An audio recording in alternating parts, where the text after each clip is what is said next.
Hello, everybody, and welcome to another edition of the Daily Take. I am your host, John Flynn, and so excited to be here this Monday to talk about week 3 in the NFL season. We're going to get into the Eagles, we're going to get into the Browns, we're going to get into the Brewers, the Cubs, and all that jazz. But we begin with this. Daniel Bleepin Jones. Wow, that was something special. That was otherworldly from a quarterback that was bashed by opposing fan bases and their own fans repeatedly for months. They were celebrating when the other people's fans when Dave Gettleman chose him with the 6th overall pick in the NFL draft. And Dave Gettleman said, I don't give a damn. Daniel Jones said, don't give a damn. He didn't give a damn the Giants were down 28-10 at halftime. He just played football. And you should have sensed how loose the Giants were at practice on Friday. I never felt for 1 second with Daniel Jones as the quarterback the Giants were out of that game. He did things on Sunday Eli Manning couldn't even do in his entire NFL career. That's why the play calling was so much better. That Eli never ran for 2 touchdowns in his career, let alone a game. Daniel Jones did that. Eli, through all the comebacks he had, never overcame an 18-point deficit and win a game like his successor did yesterday. Daniel Jones did that.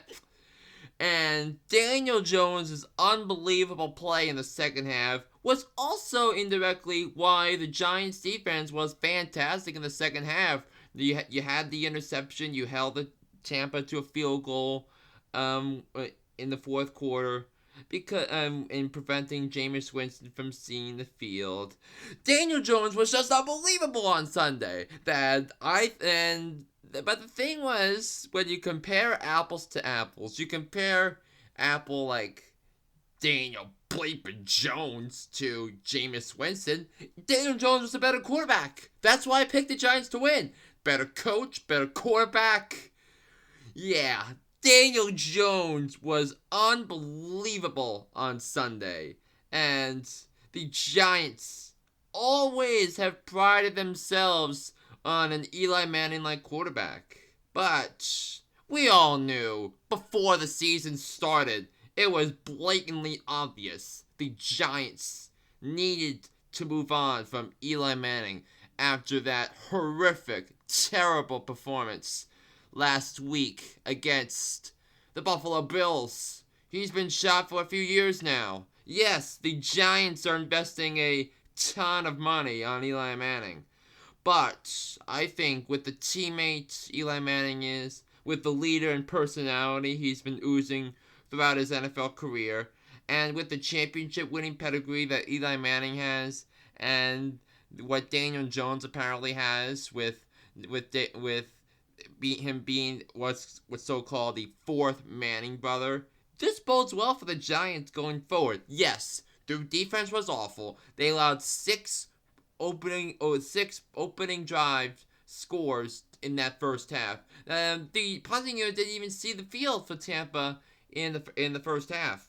Daniel Jones was inspiring, and yes, he did have those 2 gruesome looking fumbles, and yeah, we kind of knew that was going to be his biggest issue, and correcting that comes with experience. But the bottom line was, in a football game on Sunday, the team that had the better quarterback won the football game. And also, by the way, how about that call on 4th and 5 with the game on the line, with the Giants out of timeouts?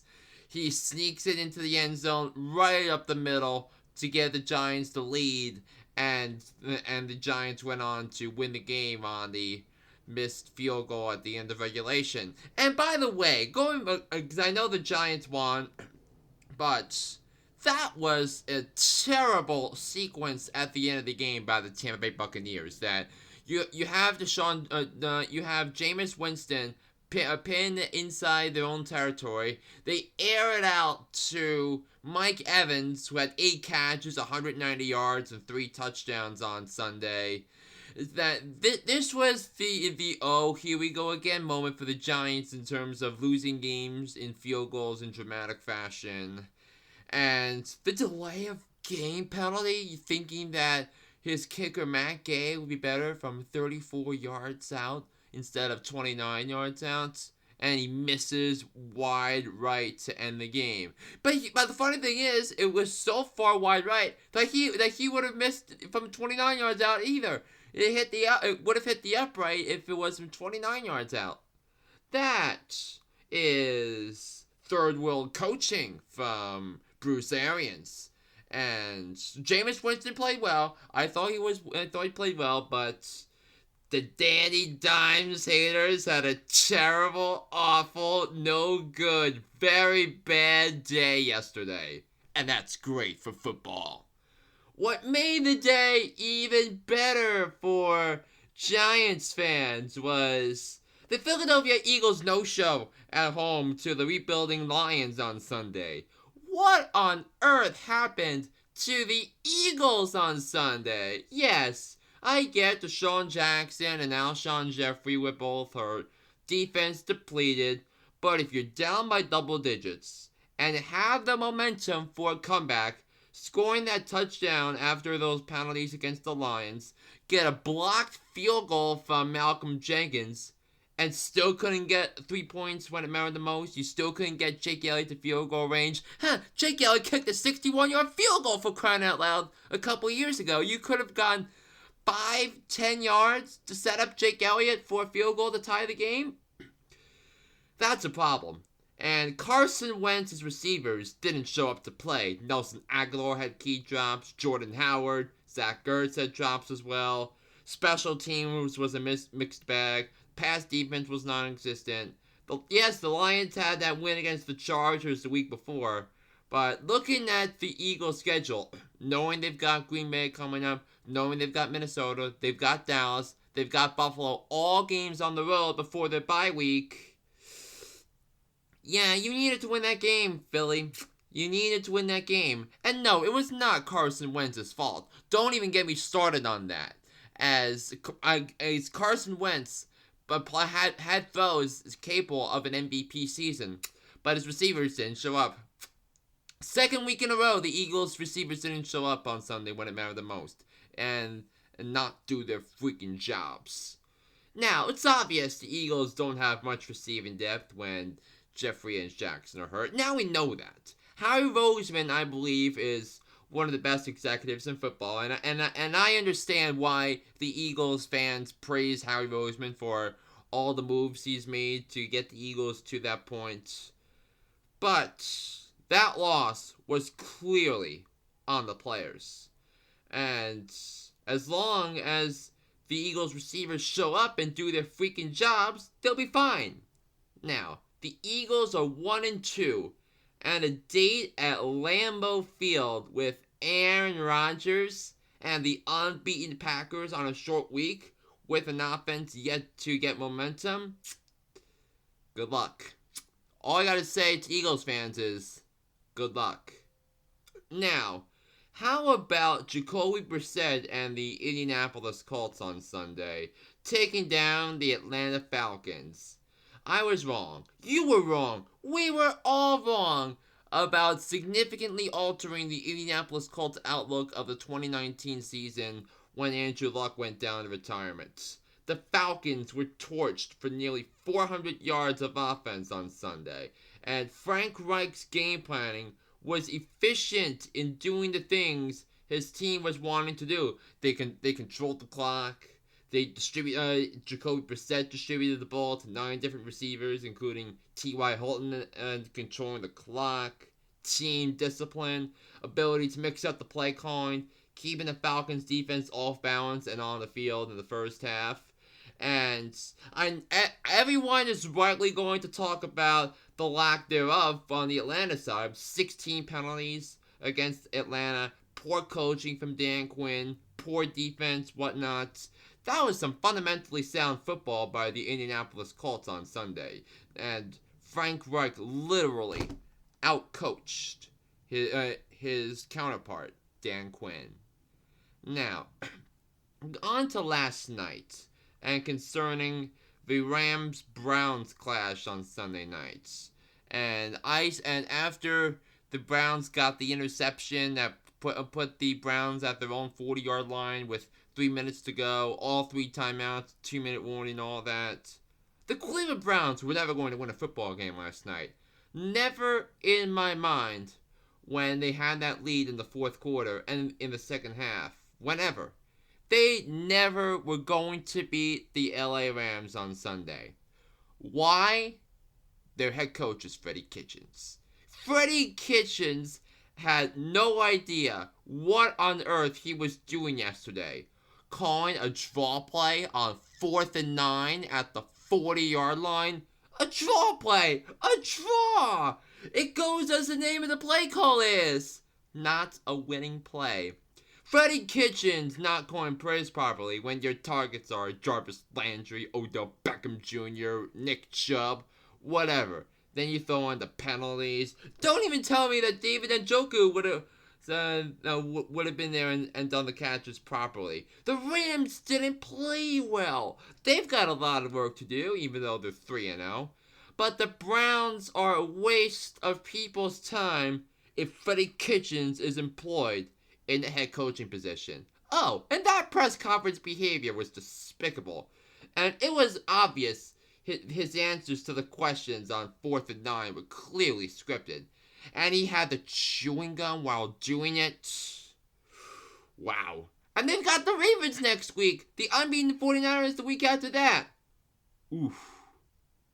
Now, on to college football. And there was one major story that trumped everything else. Yes, we had the Notre Dame-Georgia game that Georgia held off a furious Notre Dame comeback in the end. And I thought Notre Dame played really, really, really well against the Georgia Bulldogs. That the Notre Dame played nearly flawless football in the first half. They were tackling so crisp and whatnot.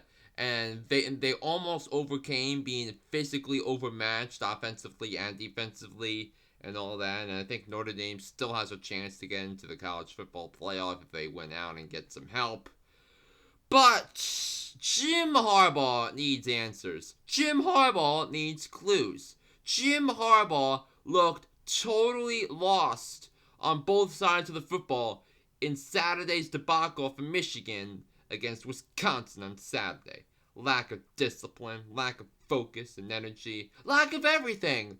And people who follow Michigan football should have seen this coming for weeks. The game was over at halftime. The game was over when Jim Harbaugh's fire and fury and passion evaporated in the air. The air. Charles Woodson had to chime in about this on the air, bashing his old program. Wisconsin was more equipped to win a football game on Saturday over the Michigan Wolverines. Why? Better coach, better quarterback, better depth, better defense, better everything. And if you believe that Michigan is going to fully recover from this and make the team better after that game, think again. Jim Harbaugh, when he was hired as Michigan head coach 5 years ago, was the second most notable name among college football head coaches behind Nick Saban. He was the second most notable name in college football FBS head coaching behind Nick Saban. Michigan thought he could be compared to Nick Saban as a college football coach. Michigan had national championship expectations and expected his leadership to inherit the mess the program gave him 4 years ago. And he was noble in the first few seasons. That he went 10-3 each of the first 2 years. Then he had that drop off in 2017. But look at this picture. You've got Notre Dame, you got Ohio State, you got Penn State. All those teams you can argue could be losses on Michigan's schedule with the way Notre Dame played against Georgia. Ohio State's better, Penn State's better. I have my doubts about Jim Harbaugh surviving the season. But if he wants to save his job, he better win out. And that includes the games over Notre Dame and Ohio State, his 2 regular season losses last year. And also to maintain this record against Penn State, because remember, the last time Michigan was at State College, they were thoroughly demolished on national TV with College Game Day right in front of State College, and Jim Harbaugh is under fire right now. Now on to the pennant races in the Major League Baseball days, and there are some barn-burning races, including the National League Wild Card race, the NL Central, the AL Wild Card, with one team that's going to miss the playoffs despite winning 95 games. 1 week remains in the season, and I want to pack into something concerning the National League Wild Card race.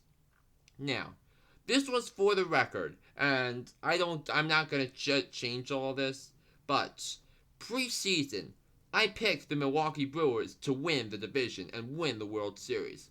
I picked the Chicago Cubs to miss the playoffs. I picked the St. Louis Cardinals to miss the playoffs. Let me make this clear before I dive into the race. I had one representative from the National League Central Division making the playoffs. Now, we all knew there would be several good teams from the NL East and the NL Central this year, and it's played out that way. But the fashion we got into this National League wildcard race with the week left is quite fascinating. You gotta factor in the Mets' surge in the second half, the Nats' crazy turnaround after the horrible start, the Giants being hot for 3 weeks before declining. So now the Nats and the Brewers are tied for the 2 wildcard spots. The Cubs 4 back, the Mets 4.5 back, the Phillies and D-backs 6 back, with the Cardinals having a 4-game lead in the National League Central over Milwaukee. And this is why you play the games all year. And last week, I ranted about the Cubs, who were pulled back in ways by poor managerial decisions and poor bullpen last week, and how and how guys like Bryant, Rizzo, Schwarber, and others have bailed Joe Maddon out on a daily basis. But since I last mentioned the Cubs on this podcast, it's gotten 10 times worse. Being swept 4 games at home to your arch rival in a pennant race offends people. It sucks the air out of Cubs fans. And the worst part is that all 4 games were decided by 1 run. And Saturday and Sunday's battles were the final straw for the Chicago Cubs.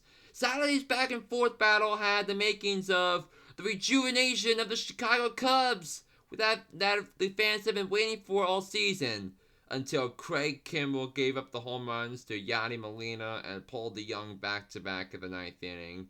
Joe Maddon couldn't coach his way out of a paper bag. The Cubs couldn't hit. They couldn't contain guys like Marcell Ozuna and Paul Goldschmidt. They've already lost 8 games this year when leading after 8 innings, including the last 2 games. If there has been any sequence in Chicago sports history that can be considered the Chicago Massacre, this is it. I'd consider the Bears missing the playoffs in 2012 after starting 7-1 that got Lovie Smith fired. But this weekend's games top that sequence.